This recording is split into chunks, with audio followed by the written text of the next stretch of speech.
TV പ്രേക്ഷക സംഗമവും വിടുതൽ ശുശ്രൂഷയും ഇന്ന് രാവിലെ 10-ന് പുനലൂർ. ഒക്ടോബർ 17 ശുശ്രൂഷകൾ രാവിലെ 10-ന് Ebenezer park auditorium, pineapple junction, Chemmanur.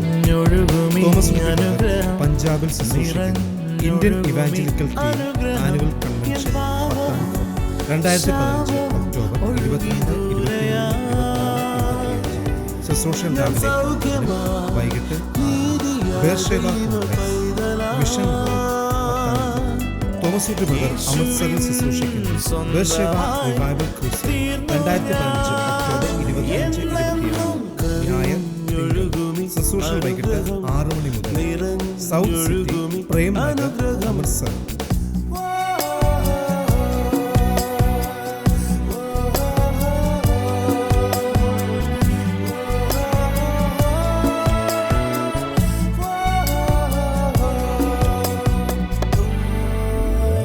പാടുമെൻ്റെ നാഥനായി നവകീർത്തനം ഇനി എന്നുമേ നിറയുന്നെൻ ഹൃദയമാകെ നന്ദിയാ.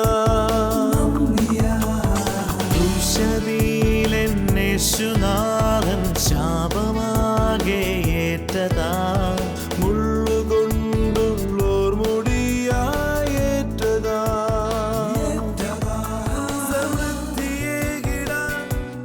ദരിദ്രനായതും ജീവനേകാൻ ഉയർത്തെഴുന്നതും എൻ പാപവും ശാപവും ഒഴുകി ദൂരെയാ. കവിഞ്ഞൊഴുന്ന അനുഗ്രഹത്തിലേക്ക് ഒരിക്കൽ കൂടെ സ്വാഗതം. നമ്മൾ മനോഹരമായൊരു സന്ദേശമാണ് കഴിഞ്ഞ എപ്പിസോഡിൽ കേട്ടുകൊണ്ടിരുന്നത്. തികഞ്ഞ സ്നേഹം ഭയത്തെ പുറത്താക്കും. നമ്മൾ കർത്താവിനെ സ്നേഹിച്ചതല്ല, കർത്താവ് നമ്മളെ സ്നേഹിച്ചത്. വാസ്തവത്തിൽ കർത്താവിന് നമ്മോടുള്ള ഈ സ്നേഹം, നമ്മൾ കുഴപ്പക്കാരായിട്ടും നമ്മൾക്ക് അവിശ്വസ്തതകൾ ഉണ്ടായിട്ടും ആ വലിയ സ്നേഹം എൻ്റെ മേലുണ്ട്. എന്നെ കൈവിടത്തില്ല. എന്നെ കർത്താവിന് വലിയ ഇഷ്ടമാണ്. കർത്താവിൻ്റെ കണ്ണിലെ കൺമണിയാണ് ഞാൻ. കർത്താവ് തന്നെ പറയുന്നുള്ളല്ലോ, നിങ്ങളെ തൊടുന്നവർ എൻ്റെ കണ്ണിലെ കൺമണിയെ തൊടുന്നു. കർത്താവിന് ഞാൻ വിലപ്പെട്ടവനാണ്. ആ ഒരു ബോധ്യം, കർത്താവിന് എന്നോടുള്ള സ്നേഹത്തെക്കുറിച്ചുള്ള ബോധ്യമാണ് എൻ്റെ അകത്ത് കർത്താവിനോടുള്ള നന്ദി സ്ഫുരിക്കുന്ന ആ സ്നേഹം വരുന്നു. ആ സ്നേഹത്തിൽ നമുക്ക് പിന്നെ ഒരു ഭയമില്ല, ആരോടും പ്രയാസമില്ല, ആകുലങ്ങളില്ല. ആ ക്രിസ്തു സകല മാനവജാതിയെ സ്നേഹിക്കുക. ഇന്ന് ആ ക്രിസ്തുവിൻ്റെ സ്നേഹത്തെയും കർത്താവിൻ്റെ ആ അത്ഭുത ശക്തിയുമാണ് നമ്മൾ കേൾക്കാൻ പോകുന്നത്. ആ സന്ദേശത്തിൻ്റെ തുടർന്നുള്ള ഭാഗങ്ങൾ നമുക്ക് കേൾക്കാം.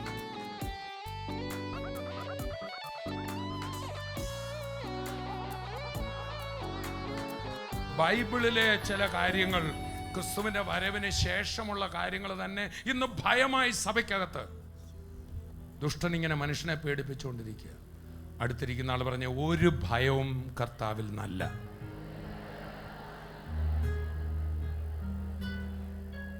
അതുകൊണ്ടാണ് നമ്മുടെ ജീവിതത്തിൽ ഒരു പ്രതിസന്ധി വന്നാൽ, പ്രയാസം വന്നാൽ, അതാണ് നമ്മൾ വായിക്കാൻ തുടങ്ങിയ ഫിലിപ്പിയർ 4:4 മുതൽ, ഒരു മിനിറ്റ് പോലും പിശാചിൻ്റെ രാജ്യം ഹൃദയത്തിൽ വെച്ചേക്കരുത്. അടുത്തിരിക്കുന്ന ആൾ പറഞ്ഞ ഒരു മിനിറ്റ് പോലും.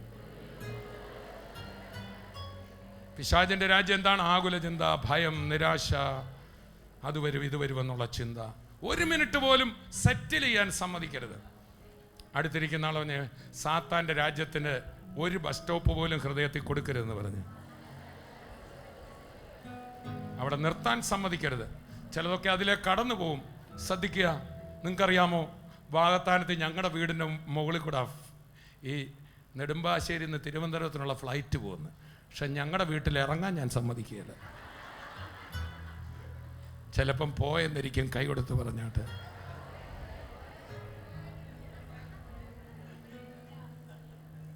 എന്താ പറഞ്ഞ, ഈ മനസ്സിനകത്ത് സാത്താൻ ഭയം കൂടുകൂട്ടുക. അതിനെ പൊട്ടിക്കണം. അതാണ് അവിടെ പറയുന്നത്. നിങ്ങളുടെ ആവശ്യങ്ങൾ പോലും, അതിൻ്റെ ഭാരങ്ങൾ നിങ്ങളെ പിടിക്കരുത്. ആവശ്യമില്ലേ, പ്രശ്നമില്ലേ, ഫീസ് കൊടുക്കണ്ടേ, പക്ഷെ അതൊരു ആകുല ചിന്തയായി മനസ്സിൽ അവൻ്റെ വണ്ടി സ്റ്റോപ്പ് ഔട്ട് നിർത്താൻ സമ്മതിക്കരുത്. അവൻ്റെ ഫ്ലൈറ്റ് അവിടെ ലാൻഡ് ചെയ്യാൻ സമ്മതിക്കരുത്. സന്തോഷം സൂക്ഷിച്ചോണം. എന്ത് സൂക്ഷിച്ചോണം? അടുത്തിരിക്കുന്ന ആൾ പറ, ദൈവമക്കളുടെ സ്തോത്രം. ദൈവമക്കളുടെ എന്തോ പറയുന്നതിന് എല്ലാം തന്നെ അവൻ്റെ മുഖമുദ്ര സന്തോഷം. പറ, ദൈവവേദൻ്റെ മുഖമുദ്ര എന്തുവാ? ചില ദൈവമക്കളുടെ മുഖമുദ്ര ഗൗരവമാണ്. Praise Lord. അതുവരെ ചിരിക്കുമായിരുന്നു, പ്രൈസ് ലോർഡ് തുടങ്ങിയ പിന്നെ ചിരിയില്ല. ഞാൻ വായിക്കുന്നത് ആനന്ദ തൈലം കൊണ്ട് അഭിഷേകം ചെയ്തെന്ന്. ചിലരുടെ തലയിൽ ഗൗരവ തൈലമാണോ വീണെന്നൊരു സംശയം. Praise Lord. നമുക്കൊന്ന് വായിച്ചു നോക്കാം. എന്താ ഇത് സൂക്ഷിക്കണം നമ്മൾ. ഈ പ്രസംഗിക്കുന്ന ഞാനോ നിങ്ങളോ ഒന്നും ഇതിന് അതീതരല്ലെന്നേ. ദൈനംദിനം അല്ലേ സുവിശേഷ വേലയ്ക്ക് ഇറങ്ങിയാലോ, എൻ്റെ പൊന്നെ, അവിടെ പന്തവും കൊളുത്തിപ്പടയാം. ചൊവ്വേ നേരെ പോകാമെന്ന് വെച്ചാൽ സമ്മതിക്കില്ല. വല്ല നല്ല കാര്യവും നല്ല മനസ്സോടെ ചെയ്താൽ അത് തെറ്റിദ്ധരിക്കപ്പെടും. ഏത് പരിപാടിക്ക് പോയാലും പ്രശ്നമായി ലോകത്ത്. അതുകൊണ്ട് കൂടി വീട്ടിലിരിക്കാനൊക്കത്തില്ല. നമ്മളെ ഏൽപ്പിച്ച കാര്യം സന്തോഷത്തോടെ മുമ്പോട്ട് പോകാൻ ദൈവരാജ്യം നമ്മളെ ഭരിക്കണം. ഈ ഓട്ടം ഓടി തീർത്തേ ഒക്കത്തുള്ളൂ. ഈ ഓട്ടത്തിന് നമുക്ക് അനുകൂലമായി പിതാവുണ്ട്, പുത്രനുണ്ട്, പരിശുദ്ധാത്മാവുണ്ട്, ദൂതന്മാരുണ്ട്, പിന്നെ കൂട്ടുവിശ്വാസികളുണ്ട്, ദൈവവചനമുണ്ട്. ചേർന്ന് കർത്താവിനെ സ്തുതിക്കാം. ചില പറഞ്ഞ എനിക്ക് എല്ലാവരും പ്രതികൂലമാണ്. എന്തുവാ ഇത്രയൊരു ഭോഷ്ക്ക്? ചെല്ലാണെ അങ്ങോട്ട് ഇരുന്ന ഉടനെ എതിരായിട്ട് സാത്താൻ നിൽക്കുന്നതായിട്ട് അവരുടെ മനസ്സിൽ തോന്നും. അടുത്തിരിക്കുന്ന ആൾ പറയാം 33% പിശാചെ വീണിട്ടുള്ളൂ, 66% നിന്റെ ചുറ്റും നിൽക്കുക എന്ന് പറയും. Praise Lord. പിന്നെ പിതാവ്, പുത്രൻ, നമുക്ക് അനുകൂലമെങ്കിൽ പ്രതികൂലം ആര് എന്ന് ചോദിക്കുന്ന റോമർ 8 എന്തുവാ പറയുന്നത്? സ്വന്തം പുത്രനെ അയച്ച പിതാവ് നമുക്ക് പ്രതികൂലമല്ല, അനുകൂലമല്ലേ? സ്വന്തം ജീവൻ തന്ന പുത്രൻ നമുക്ക് അനുകൂലമല്ലേ? പരിശുദ്ധാത്മാവ് നമ്മുടെ ബലഹീനതകൾ അഥവാ വന്നാൽ തുണ നിൽക്കുന്നു. ചുരുക്കി പറഞ്ഞാൽ അതുകൊണ്ട് ഇപ്പോൾ ക്രിസ്തുവേശുവിലുള്ളവർക്ക് ഒരു ശിക്ഷാവിധിയും. ദൈവം നമുക്ക് അനുകൂലമെങ്കിൽ നമുക്ക് പ്രതികൂലം ആരാണ്ട് വഴിയെ വന്നവൻ കൊഞ്ഞനം കാണിച്ചെന്നും പറഞ്ഞ് മൂക്കിൽ ശ്വാസമുള്ള മനുഷ്യനെ പേടിക്കണ്ട. പക്ഷെ ഞാനും പേടിച്ചിട്ടുണ്ട്, നിങ്ങളും പേടിക്കാറുണ്ട്. ഒന്നും അല്ലെന്നേ, ആർക്കൊന്നും ചെയ്യാനൊക്കത്തില്ല. നമ്മുടെ കർത്താവ് തുണയാ. ഞാൻ ഭയപ്പെടത്തില്ല. വിളിച്ചു പറഞ്ഞേ, കർത്താവ് എനിക്ക് തുണ, ഞാൻ ഭയപ്പെടത്തില്ല. മനുഷ്യന് എന്നോട് എന്ത് ചെയ്യാൻ കഴിയും? ചേർന്ന് കർത്താവിനെ സ്തുതിക്കാം.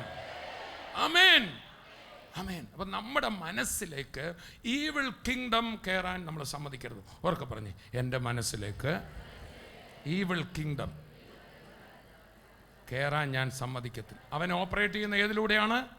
ഭയം. ഏതിലൂടെയാണ്? എന്നാൽ കർത്താവിൻ്റെ രാജ്യം, ഉറക്കെ പറഞ്ഞേ, എൻ്റെ ഹൃദയത്തെ എപ്പോഴും ഭരിക്കാൻ ഞാൻ വാതിൽ തുറന്നിടും. അത് ദൈവവചനത്തിലൂടെയും വിശ്വാസത്തിലൂടെയും സമാധാനത്തിലൂടെയും സന്തോഷത്തിലൂടെയും എന്നെ വാഴും. ചേർന്ന് കർത്താവിനെ സ്തുതിക്കാം. ദൈവത്തിൻ്റെ രാജ്യം ഭക്ഷണവും പാനീയവുമല്ല, നീതിയും സമാധാനവും പരിശുദ്ധാത്മാവിലുള്ള സന്തോഷവും അത്ര. ഈ ലോകത്തിലേതെങ്കിലും കോമഡി കേട്ടുള്ള സന്തോഷമല്ല. വചനം കേൾക്കുമ്പോൾ അവരുടെ മേലെ ആത്മാവ് വന്നല്ലേ? ആണോ? വചനം കേട്ടപ്പോൾ എന്തു വന്നു? ആത്മാവ് വന്നു. അപ്പോൾ സന്തോഷം വന്നു. പരിശുദ്ധാത്മാവിലുള്ള സന്തോഷം വരണമെങ്കിൽ ഏത് കേൾക്കണം? വചനം കേൾക്കണം. ലോകത്തിലെ ദുർവർത്തമാനങ്ങളും അപകടങ്ങളും വാർത്തകളും കേട്ടാൽ സന്തോഷം വരുമോ? ഉള്ള സന്തോഷം പോകും. എന്നാൽ ഇതെല്ലാം ഉള്ളപ്പോഴും കർത്താവിൻ്റെ വാഗ്ദത്തം കേൾക്കുമ്പോൾ വചനം കേട്ട എല്ലാവരുടെ മേലും ദൈവത്തിൻ്റെ ആത്മാവ് വന്നു. അതാണ് അവിടെ വായിക്കുന്നത്. അതുപോലെ തന്നെ നമ്മൾ ഉപയോഗിക്കേണ്ടതാണ് പ്രാർത്ഥന. ഏതാണ്? എൻ്റെ വിഷയങ്ങൾ വരുമ്പോൾ, എനിക്ക് ഭാരം വരുമ്പോൾ ഞാനത് പ്രാർത്ഥിച്ച് വിശ്വസിച്ച് ആരുടെ കയ്യിൽ ഏൽപ്പിക്കണം? ഒക്കെ പ്രാർത്ഥിച്ച കാര്യം പിന്നെയും ഭാരം വരുവാണല്ലോ, പിന്നെ ഒരു തവണയും കൂടെ പറയണം കർത്താവ്. പക്ഷെ പലതവണ പറഞ്ഞുകൊണ്ടല്ല അത് കിട്ടുന്നതാണോ? പക്ഷെ പലതവണ പറഞ്ഞുകൊണ്ട് തെറ്റുണ്ടോ? ഇല്ല. അത് എൻ്റെ ഭാരം മാറാനാണ്. എനിക്ക് വേറൊരാളോട് ഷെയർ ചെയ്യാം. 100 പേര് കർത്താവിനോട് പറഞ്ഞുകൊണ്ടാണോ കർത്താവ് ചെയ്യുന്നത്? അല്ല. പക്ഷേ അത് എന്നെ ബലപ്പെടുത്തുവാൻ പ്രാർത്ഥനാ സഹായം കർത്താവ് അത് ചെയ്തിരിക്കും. പക്ഷേ ദൈവമക്കൾ പരസ്പരം പ്രാർത്ഥിക്കണം. പ്രാർത്ഥനയിൽ എന്നെ തുണയ്ക്കണമേ എന്നൊക്കെ പറയുന്നതിൻ്റെ എല്ലാ ആത്മീയാർത്ഥവും എനിക്കറിയില്ല കേട്ടോ. ഇത്രേ എനിക്കറിയുള്ളൂ. Praise Lord. അതിനൊക്കെ വലിയൊരു ബലമുണ്ട്. നമ്മൾ തമ്മിൽ ധൈര്യപ്പെടുത്തണം, തമ്മിൽ പ്രബോധിപ്പിക്കണം, അല്ലേ? എന്നല്ലേ പറയുന്നത്. തമ്മിൽ ധൈര്യപ്പെടുത്തണം. അതിൻ്റെ അർത്ഥം ഈ ലോകത്ത് ധൈര്യം പോകാനുള്ള സാധ്യതകൾ ഉള്ളതുകൊണ്ടാണ്. സാത്താൻ നമ്മളെ ഇങ്ങനെ വേട്ടയാടാൻ നോക്കുകയാണ്. നമ്മുടെ മനസ്സിനെ കീഴ്പ്പെടുത്താൻ നോക്കുന്നു. അവിടെ നമ്മൾ പ്രാർത്ഥിക്കണം. പ്രാർത്ഥനയെക്കുറിച്ചുള്ള വാക്യം വായിച്ച്, കർത്താവിൽ എപ്പോഴും സന്തോഷിപ്പിൻ, സന്തോഷിപ്പിൻ എന്ന് ഞാൻ പിന്നെയും പറയുന്നു. ഇങ്ങനെയാ ദൈവരാജ്യം കീപ്പ് ചെയ്യുന്നത് കേട്ടോ. കർത്താവിൽ സന്തോഷിക്കണം. ഉറക്കെ പറഞ്ഞേ. തമാശ കേട്ട് സന്തോഷിക്കുകയല്ല. പിന്നെ തമാശ കേൾക്കരുതെന്നല്ല ഞാൻ പറഞ്ഞതിൻ്റെ അർത്ഥം. ഒരു ഹ്യൂമർ കേൾക്കരുതെന്നൊന്നും അല്ല ഞാൻ പറഞ്ഞു. അങ്ങനെയാണെങ്കിലും ചിരിക്കും നല്ലതാണ് കേട്ടോ. പക്ഷേ കർത്താവിൽ എങ്ങനെയാണ് സന്തോഷിക്കുന്നത്? കർത്താവിൻ്റെ വചനത്തിൽ. ആമേൻ. ഇന്ന് നമ്മുടെ മുമ്പിൽ കർത്താവായിട്ടുള്ളത് ആരാ? അതാ ദൈവം വന്നുകൊണ്ടിരിക്കുന്നത്. അതാകുന്നു നിങ്ങൾ കേട്ട വചനം. ആ വചനത്തിൽ ഞാൻ സന്തോഷിക്കും. കർത്താവിൽ എപ്പോഴും സന്തോഷിപ്പീൻ. വായിച്ചാട്ടെ. നിങ്ങളുടെ സൗമ്യത സകല മനുഷ്യരും അറിയട്ടെ. കർത്താവ് വരുവാൻ അടുത്തിരിക്കുന്നു. ഒന്നിനെക്കുറിച്ചും വിചാരപ്പെടരുത്. കണ്ടോ, മറ്റവൻ്റെ രാജ്യം എന്നിൽ കയറാൻ നോക്കുക. വിഷയമുണ്ട്, പക്ഷെ ഞാൻ ആകുല ചിന്തപ്പെടത്തില്ല. ഭാരം കയറും നമ്മളിൽ, പക്ഷെ ഒന്നിനെക്കുറിച്ചും വിചാരപ്പെടരുത്. വിചാരം വരുമ്പോൾ എന്ത് ചെയ്യണം? പറഞ്ഞാട്ടെ. എല്ലാറ്റിലും പ്രാർത്ഥനയാലും അപേക്ഷയാലും നിങ്ങളുടെ ആവശ്യങ്ങൾ സ്തോത്രത്തോടുകൂടെ ദൈവത്തോട് അറിയിക്കുക അത്രേ വേണ്ടത്. നമ്മുടെ ആവശ്യങ്ങളുള്ള ആ വിഷയങ്ങളെ, കുഞ്ഞിൻ്റെ കാര്യത്തെ, നമ്മുടെ സഭയുടെ കാര്യത്തെ, നമ്മുടെ സുവിശേഷകരുടെ കാര്യത്തെ വീണ്ടും വീണ്ടും നമ്മളിൽ ഭാരം വരുമ്പോൾ നമ്മൾ വിത്ത് താങ്ക്സ് ഗിവിങ്, അഡ്വാൻസ് താങ്ക്സ് എന്തുകൊണ്ടാണ് പറയുന്നത്? ഫെയ്ത്ത് ഉള്ളതുകൊണ്ട്. കണ്ടോ, ഫെയ്ത്തിൽ ഓപ്പറേറ്റ് ചെയ്യുക. ദൈവരാജ്യം എങ്ങനെ ഓപ്പറേറ്റ് ചെയ്യാണ്? എന്തിനാ താങ്ക്സ് ഗിവിങ്? ചെയ്തതിനായി കർത്താവേ, എൻ്റെ ആ കുഞ്ഞിൻ്റെ കാര്യം നീ നടത്തിയതിനായി സ്തോത്രം. എൻ്റെ ആ വീടിൻ്റെ കാര്യം നീ നടത്തിയതിനായി സ്തോത്രം. എൻ്റെ സുവിശേഷ വേലയുടെ കാര്യം നീ സ്തോത്രം. ഞാൻ വിശ്വസിക്കുന്നു കർത്താവേ, എൻ്റെ കർത്താവിൻ്റെ കൈകളിലാണത്. നടത്തി തന്നതിനായി സ്തോത്രം. ആമേൻ. ഒരു പിശാചിനോട് പറയണം, പിശാചേ, എൻ്റെ കർത്താവ് അത് ചെയ്തിട്ടുണ്ട്, ഞാൻ അതിനെക്കുറിച്ച് ഭാരപ്പെടത്തില്ല, എൻ്റെ കർത്താവ് എനിക്ക് മതിയായവന് എന്ന് പറഞ്ഞ് ഞാൻ ഫ്രീ ആകണം. അപ്പോൾ എന്ത് സംഭവിക്കും? വായിച്ചാട്ടെ. എന്നാൽ സകല ബുദ്ധിയെയും കവിയുന്ന ദൈവസമാധാനം നിങ്ങളുടെ ഹൃദയങ്ങളെയും നിലവുകളെയും ക്രിസ്തുവേശുവിൽ കാക്കും. കാക്കും എന്നാ പറഞ്ഞു. ഞാൻ കാക്കും. അപ്പോൾ ഹൃദയത്തിനും നിലവിനും എന്ത് വേണം? ഉറക്കെ പറ. കാവൽ വേണം. പറ. എന്തുകൊണ്ട് കാവൽ വേണം? ഈവിൾ കിങ്ഡം അങ്ങോട്ട് കയറാൻ സാധ്യത ഉള്ളതുകൊണ്ട് എൻ്റെ മനസ്സാകുന്ന ആ ടെറിട്ടറിക്ക് എന്ത് വേണം? കാവൽ വേണം. പ്രാർത്ഥിക്കുന്ന ദൈവമക്കളുടെ, വചനത്തിൽ ആശ്രയിക്കുന്ന ദൈവമക്കളുടെ മനസ്സിന് എന്തുണ്ട്? കാവലുണ്ട്. ആമേൻ. ദൈവരാജ്യം ആ ഹൃദയത്തിൽ ഇങ്ങനെ നിലനിൽക്കും. Praise the Lord. ശ്രദ്ധിക്കുക, ഇന്ന് ഞങ്ങൾ പുനലൂരിലുണ്ട്. TV പ്രേക്ഷക മീറ്റിങ്ങും വിടുതൽ ശുശ്രൂഷയും പുനലൂരിൽ നടക്കും. അപ്പോൾ തന്നെ തങ്കു ബ്രദറും ഇവിടുന്ന് ഡയോസിസ് പാസ്റ്റേഴ്സും അവരൊന്നിച്ച് റൂർക്കലയിൽ ഇപ്പോൾ ശുശ്രൂഷിച്ചുകൊണ്ടാണ് ഇരിക്കുന്നത്. അടുത്ത ബുധനാഴ്ച വൈകിട്ട് 21-ാം തീയതി വൈകിട്ട് ഡൽഹിയിലും, 22 വ്യാഴം, വെള്ളി, ശനി, ഞായർ ദിവസങ്ങളിൽ IET ഇന്ത്യൻ ഇവാഞ്ചലിക്കൽ ടീമിൻ്റെ പത്താൻകോട്ട് നടക്കുന്ന പഞ്ചാബിലെ കൺവെൻഷനിൽ ഞാൻ ശുശ്രൂഷിക്കുന്നു. ആ ഞായറാഴ്ച വൈകിട്ടും തിങ്കളാഴ്ച രാവിലെയും പഞ്ചാബിൽ മറ്റൊരു സ്ഥലത്തും ശുശ്രൂഷ നടക്കുന്നു. നിങ്ങളെല്ലാവരും പ്രാർത്ഥിക്കണം, വരാൻ കഴിയുന്നവർ വരണം. അപ്പോൾ തന്നെ ഈ മാസം ഒടുവിൽ 31-ാം തീയതി ശനിയാഴ്ച TV പ്രേക്ഷക മീറ്റിങ്ങും വിടുതൽ ശുശ്രൂഷയും എരുമേലിയിൽ നടക്കുന്നു. കടന്നു വരാൻ സാധിക്കുന്ന എല്ലാവരും ഈ മീറ്റിങ്ങുകളിൽ വരണം.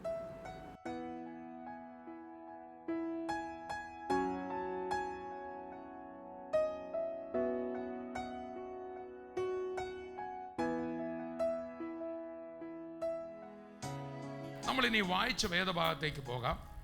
1 യോഹന്നാൻ 4:18 വായിച്ചാൽ. സ്നേഹത്തിൽ ഭയമില്ല, ഭയത്തിന് ദണ്ഡനമുള്ളതിനാൽ തികഞ്ഞ സ്നേഹം ഭയത്തെ പുറത്താക്കി കളയുന്നു. കണ്ടോ, ഭയം നമ്മളെ ദണ്ഡിപ്പിക്കും. ഞാൻ മുമ്പേ പറഞ്ഞു, ദൈവമക്കളുടെയും പല ഭയങ്ങൾ കൊണ്ടുവരിക. നമ്മളല്ല, കർത്താവ് രണ്ടാം വരുമെന്ന് പറഞ്ഞ് വലിയൊരു സന്തോഷത്തിൻ്റെ സമയമാണ്. പക്ഷെ അതുപോലെ ഒരു ഭയത്തിൻ്റെ കാര്യമായി ഇന്ന് സഭാമണ്ഡലത്തിൽ കിടന്ന് കളിക്കുക. ഇത് ഭയപ്പെടാനുള്ള കാര്യമല്ല. Praise the Lord. നമ്മൾ വിശ്വാസത്താലാണ് ജീവിക്കുന്നത്. എൻ്റെ നീതിമാൻ, ഉറക്കെ പറ, വിശ്വാസത്താൽ ജീവിക്കും. ലോകത്തെ ജയിച്ച ജയമോ നമ്മുടെ വിശ്വാസം തന്നെ. വിളിച്ചു പറഞ്ഞു, ലോകത്തെ ജയിച്ച ജയമോ നമ്മുടെ വിശ്വാസം തന്നെ. വാസ്തവത്തിൽ എന്തുവാ നമ്മൾ വിശ്വസിക്കുന്നത്? തികഞ്ഞ സ്നേഹം ഭയത്തെ എന്നെ വളരെയധികം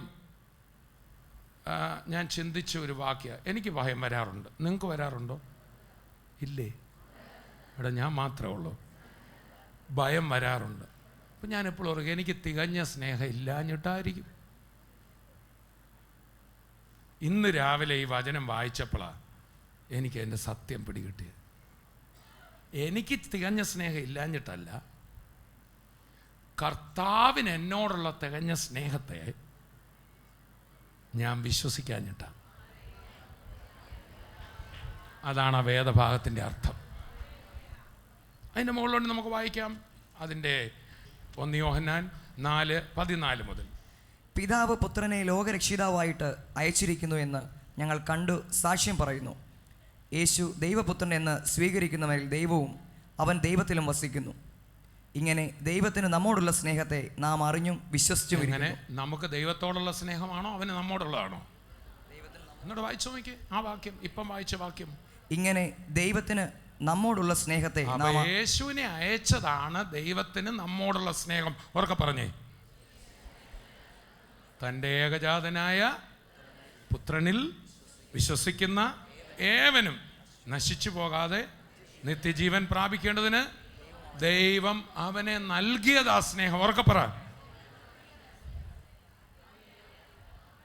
God showed his love to the world by sending his only begotten son. Amen. ദൈവം തൻ്റെ ഹൃദയത്തിലുള്ള സ്നേഹത്തെ ഈ ലോകത്തിലേക്ക് പറിച്ചെറിഞ്ഞു. അതാണ് യേശു. അവനാ ദൈവസ്നേഹം. ദൈവത്തിന് നമ്മോടുള്ള സ്നേഹം. ഉറക്കെ പറഞ്ഞേ. നമ്മളൊക്കെ ഇടയ്ക്കിടയ്ക്ക് ഓർക്കുകയോ എനിക്ക് കർത്താവിനോട് അത്ര സ്നേഹമില്ലേ? ഇല്ലെന്നേ. അതാ താഴെ വായിക്കുന്നത്. ഒന്നുകൂടെ ആ വാക്യം വായിച്ച. ദൈവത്തിന് ഇങ്ങനെ ദൈവത്തിന് നമ്മോടുള്ള സ്നേഹത്തെ നാം അറിഞ്ഞും വിശ്വസിച്ചും ഇരിക്കുന്നു. അപ്പൊ അതാ വിശ്വസിക്കേണ്ടേ. ദൈവരാജ്യം നമ്മളിൽ നിലനിൽക്കാൻ നമ്മൾ എന്ത് ചെയ്ത് വിശ്വസിക്കണം? ഞാൻ നല്ലപോലെ പ്രാർത്ഥിച്ചോ? എൻ്റെ ഉപവാസം ശരിയായോ? ഞാൻ സ്വോത്രകാഴ്ച ഇട്ടത് ശരിയായോ?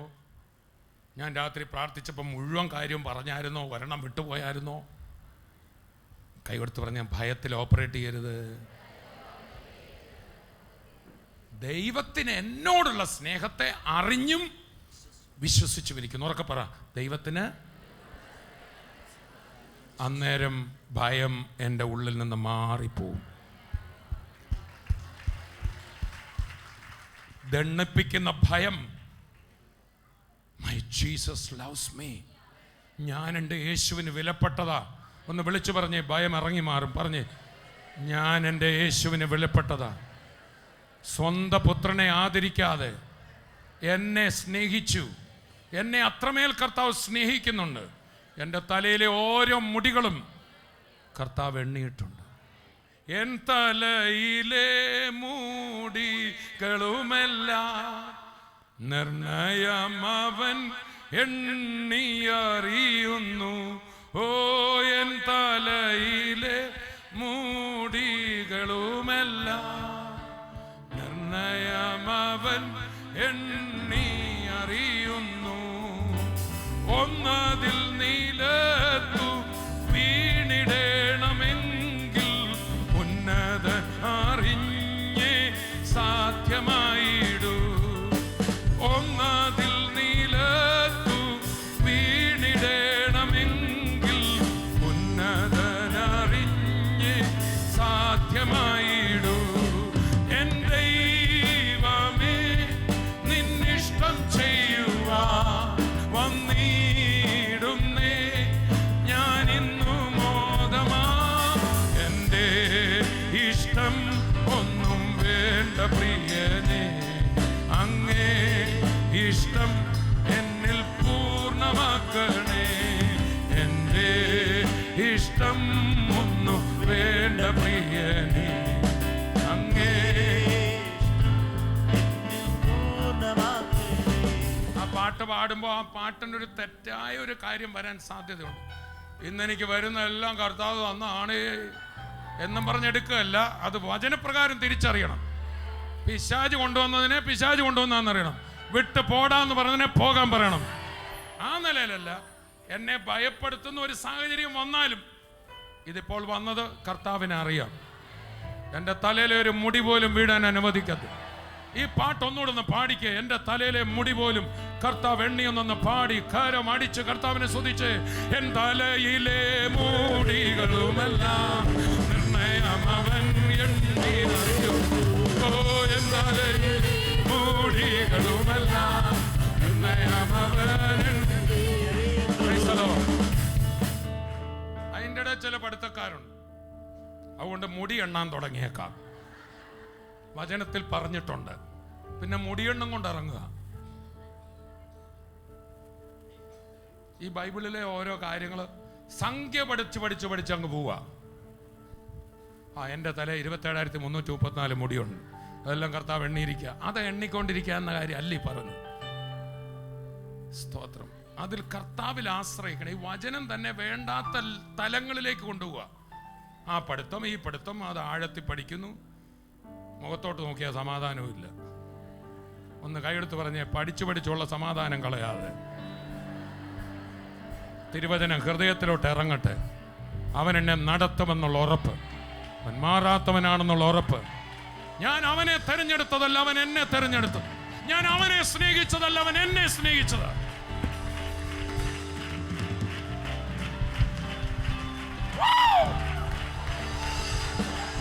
അവൻ എന്നെ തെരഞ്ഞെടുത്തത്, അവൻ എന്നെ സ്നേഹിച്ചത്. ഇതിൽ ഉറയ്ക്കുമ്പോഴാണ് ദൈവരാജ്യം.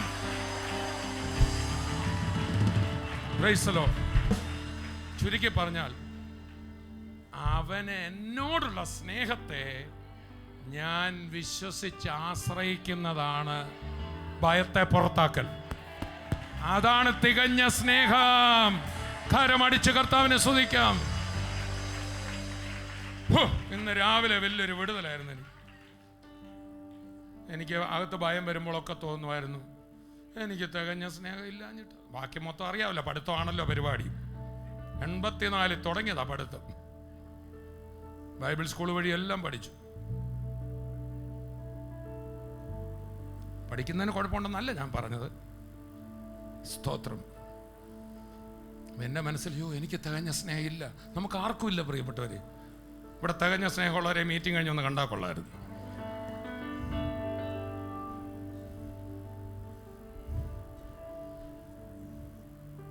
തികഞ്ഞ സ്നേഹം നമ്മളുമൊക്കെ ഒരടി വരുമ്പോൾ 4 കാലയിൽ ഓടാൻ ഇവിടെ വഴിയുണ്ടെന്ന് നോക്കിയാൽ നിൽക്കും. നമുക്കല്ല തികഞ്ഞ സ്നേഹം, നിന്നോട് അവനാ തികഞ്ഞ സ്നേഹം. നിന്നോട് സ്വന്തം പുത്രനെ തരാൻ മാത്രം സ്നേഹിച്ച തികഞ്ഞ സ്നേഹം. ഈ ക്രിസ്തുവിൻ്റെ മഹാസ്നേഹത്തിന് വിടുവിക്കാൻ കഴിയാത്ത ഒരു വ്യക്തിയും എന്നെ കേൾക്കുന്നില്ല. ഈ കർത്താവായ യേശു ക്രിസ്തുവിനെ അവിടുന്ന് മരിച്ചവരിൽ നിന്ന് ഉയർത്തെഴുന്നേറ്റ് ജീവിക്കുന്നു. ഏതോ പണ്ടാരോ പറഞ്ഞ് ശേഷിപ്പിച്ചു പോയ കുറേ തത്വങ്ങളല്ല നമ്മൾ കേട്ടത്. ജീവിക്കുന്നൊരു യേശുവിനെ ഇന്നിത് കേട്ടുകൊണ്ടിരിക്കുന്നവരുടെ സമീപയെ കർത്താവുണ്ട്. എല്ലാ വഴികളും നോക്കി തകർന്ന് നിരാശപ്പെട്ടാണോ ഇരിക്കുന്നത്? മരണഭയത്തിലാണോ? ഞാനൊരു മഹാപാപിയ, എനിക്ക് എൻ്റെ ആത്മാവിന് രക്ഷ കിട്ടുകയില്ല എന്ന നിലയിലാണോ ഇരിക്കുന്നത്? യേശുവിൻ്റെ സ്നേഹം എന്നെ നിങ്ങളെ മാടി വിളിക്കുന്നു. ആ യേശുവിൻ്റെ കയ്യിലേക്ക് വിശ്വാസത്താൽ ഒന്ന് സമർപ്പിച്ചു കൊടുത്ത്, യേശു കർത്താവിനെ ഹൃദയത്തിൽ വിശ്വസിച്ച്, യേശു മരിച്ചവരുടെ നിന്ന് ഉയർത്തു എന്നൊരു വ്യക്തി ഹൃദയത്തിൽ വിശ്വസിക്കുമ്പോൾ എൻ്റെ കൂടെയുണ്ട്, എന്നെ കൈവിടത്തില്ല എന്ന് വിശ്വസിക്കുകയും, അതേ കർത്താവെ ഞാനത് വിശ്വസിക്കുന്നു എന്ന് വായികൊണ്ട് നമ്മൾ കർത്താവിനോടൊന്ന് പറയുകയും ചെയ്യുമ്പോൾ നമ്മുടെ രക്ഷ അവിടെ ഉറയ്ക്കുക. വെറുതെ വാഗൊണ്ട് പറയല്ല, വിശ്വസിച്ച് ആ കർത്താവിൻ്റെ അത്ഭുതകരം കൂടെ കാണാം. ഈ ദിവസങ്ങളിൽ കർത്താവ് നടത്തും. യേശുവിൽ വിശ്വസിക്കുന്ന ഒരു വ്യക്തിക്ക് നിത്യജീവനുണ്ട്. മാത്രമല്ല, ഈ ലോകത്തിൽ എന്തെല്ലാം പ്രതിസന്ധികൾ നമുക്കുണ്ട്, അതെല്ലാം കർത്താവിൻ്റെ കരത്തിൽ പിടിച്ച് നമുക്ക് മറികടക്കാൻ പറ്റും. ഒരു വാഹനങ്ങൾ നിറഞ്ഞ വഴിയിൽ ഒരപ്പൻ്റെ കയ്യിൽ കുഞ്ഞ് പിടിച്ച് നടക്കുന്നത് പോലെ ഒരു ജീവിതമാണ് ക്രിസ്തുവിലുള്ള ജീവിതം. ഏത് പ്രതിസന്ധിയാണ്, നമുക്കിപ്പോൾ പ്രാർത്ഥിക്കാം. വഴികൾ തുറക്കും, രോഗികൾ സൗഖ്യമാവും. നമുക്കിപ്പോൾ പ്രാർത്ഥിക്കാം. പിതാവേ, ഞങ്ങളങ്ങേ സ്തുതിക്കുന്നു. ഇത് കേട്ടുകൊണ്ടിരിക്കുന്ന ഓരോ വ്യക്തികളും അങ്ങയുടെ ഹിതപ്രകാരമായി നീ വചനം കേട്ടത്. ഓരോരുത്തരും കേൾക്കാനിടയായത് അവരെക്കുറിച്ച് കർത്താവിനൊരു പദ്ധതി ഉള്ളതുകൊണ്ട് ഇന്നിവിടെ പ്രാർത്ഥിച്ചുകൊണ്ടിരിക്കുമ്പോൾ ആ മക്കളിൽ ഈ നിമിഷം വിടുതൽ സംഭവിക്കട്ടെ. രോഗികളായി കേൾക്കുന്നവരെ കർത്താവ് അവിടെ നിന്ന് അറിയുന്നല്ലോ. ശരീരത്തിൽ രോഗമായിരിക്കുന്നവർ നിങ്ങളുടെ കരം വിശ്വാസത്തോടെ രോഗമുള്ള ഭാഗത്ത് വെക്കണം. യേശു കർത്താവിൻ്റെ അത്ഭുതകരം നിങ്ങളുടെ ശരീരത്തിൽ വരും. യേശു ക്രിസ്തുവിൻ്റെ നാമത്തിൽ കർത്താവെ, ഇപ്പോൾ ആ കരം വെച്ച് പ്രാർത്ഥിക്കുന്ന സ്ഥാനത്ത് സൗഖ്യം നടക്കട്ടെ. ഡയബറ്റീസ് വിട്ടുമാറട്ടെ, പ്രഷർ വിട്ടുമാറട്ടെ, ഹാർട്ട് പ്രോബ്ലം സൗഖ്യമാകട്ടെ. കർത്താവെ, ഇവിടെ എടുത്തു പറഞ്ഞതല്ലാത്ത പലവിധ വിഷയങ്ങളാൽ, ഭാരങ്ങളാൽ, ഓപ്പറേഷൻ്റെ മുമ്പിലൊക്കെ ആയിട്ട് കിടക്കുന്നവരുണ്ടല്ലോ, ക്യാൻസർ രോഗികളുണ്ടല്ലോ, അങ്ങയുടെ അത്ഭുതകരം ഇപ്പോൾ നീട്ടിയതിനായി സ്തോത്രം. പൂർണ്ണ സൗഖ്യമാകട്ടെ. കർത്താവെ, ഇത് കണ്ടുകൊണ്ടിരിക്കുന്നവരിൽ ക്യാൻസർ രോഗികളുണ്ട്, മറ്റ് പല പ്രശ്നങ്ങളാൽ കഷ്ടപ്പെടുന്നവരുണ്ട്. അങ്ങയുടെ അത്ഭുത ശക്തി ഇപ്പോൾ തന്നെ അവരിൽ വ്യാപരിച്ച് പൂർണ്ണ വിടുതൽ പകരുന്നതിനായി സ്തോത്രം. യേശുവിൻ നാമത്തിൽ തന്നെ ആമേൻ, ആമേൻ. കർത്താവ് തൊട്ടിട്ടുണ്ട്, വിടുവിച്ചിട്ടുണ്ട്. അപ്പോൾ തന്നെ ഞാൻ പറയട്ടെ, ഒറ്റയ്ക്കല്ല, യേശു കൂടെയുണ്ട്. ഏത് പ്രതിസന്ധിയിലും വഴി നടത്തും.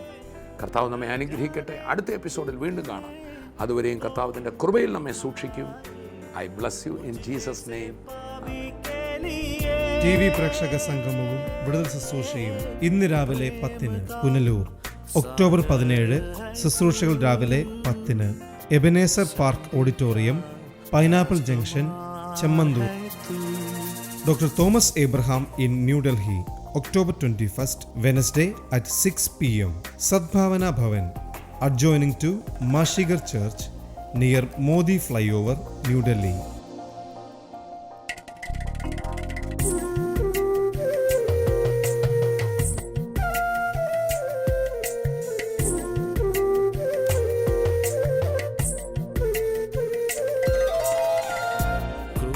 തോമസ് കുട്ടി ബ്രദർ പഞ്ചാബിൽ ശുശ്രൂഷിക്കുന്നു.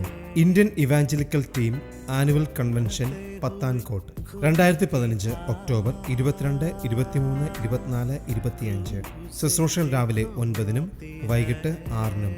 ബേർഷേബ complex, mission road, Pathankot. Thomas Kutty brother അമൃത്സറിൽ ശുശ്രൂഷിക്കുന്നു. Beersheba revival crusade 2015 October 25, 26. ഞായർ, തിങ്കൾ. ശുശ്രൂഷകൾ വൈകിട്ട് 6 മണി മുതൽ. South city, Prem Nagar, Amritsar. तूने हमको सिखाए प्रेम की परिभाषा को,